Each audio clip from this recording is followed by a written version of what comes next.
Two recent shootings in Minnesota have shown just how big of a role video can play in putting a story together. That's right, especially given that both shootings were captured from multiple angles. People have been able to look with their own eyes to form opinions about what happened.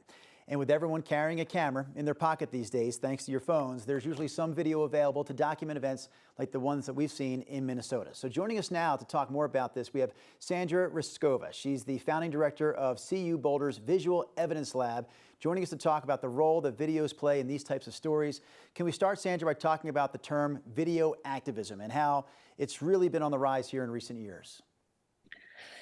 Yeah, absolutely. Thank you for having me. So as you said, now everybody has a cell phone in their pocket that can record videos of all kinds of events, right? Bystanders footage has risen. So if in the past, people with cameras would be, for example, journalists who are there at the scene, right now we have civilians, we have bystanders who are recording, and oftentimes we don't know the intentions, or sometimes the intentions can only be to shed light on what they're observing. Sandra, what sorts of factors influence how a person views and interprets a video when it comes across their feed? Absolutely. So when we have just one video, right, when we look at it, sometimes both technological, cognitive, and social factors can come into play. What do I mean by that? I mentioned technology. So let's just take that as one example. Studies have shown that whether you play a video in regular speed or slow motion, people interpret the intent in the action depicted in the video differently. People who see it in slow motion think that the action was more intentional. Now, when it comes to playing, watching sports and our favorite teams, this may seem intuitive because when we see, let's say, a replay in slow motion, if the call doesn't go towards our team, we can get upset. But in a court of law, the stakes are high and intent is critical to proving crime. So this is just one factor, how you play the video, that can be highly powerful in the interpretation that we as viewers make.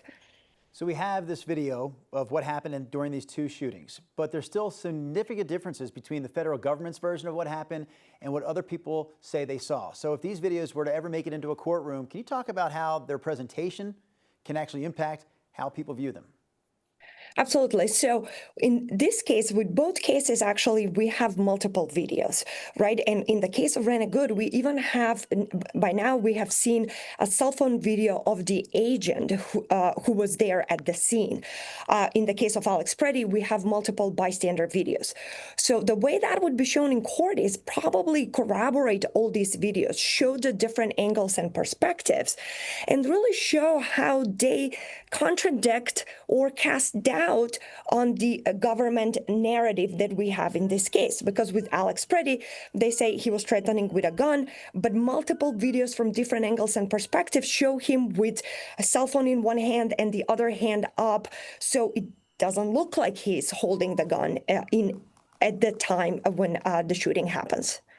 So following Good's death, there were some deep fakes. They were AI altered images made of her, as well as AI altered images of the ICE agent who shot her, as people tried to use the technology to unmask the agent as well. We've also seen AI generated videos of protests or videos of one protest packaged to look like another. It can be really difficult to know what's real and what is fake. So how should people approach any video or image that they see online these days? So a lot of news sources have been verifying the videos. A lot of the people who recorded the videos from the actual scene have given interviews to news media, have given their video to news media. In the case of Renegade, as I said, we have the officers giving his video. So that should make us feel good that there are these authentic videos. Now, of course, everything is going to circulate on our news feed. And one thing we know about how we watch videos is that oftentimes we let our beliefs shape what we see. In other words, rather than seeing is believing, it may be that believing is seeing. So one thing I urge everybody who engages with videos on social media, on our feeds, is to take a step back. See the video, ask questions about the video. What is there? What is showing it? And then go and look for other videos, look for news sources from the news media they follow, and try to make their own mind about what they are seeing. Because if something is too good to be true, let's say if Alex Preddy actually hold a gun, well, I bet you all news media would have been talking about that video. Sandra, you bring a really unique perspective to our coverage of these stories, so we really appreciate you coming on this morning to talk to us live about it. Thank you so much. All right, we do have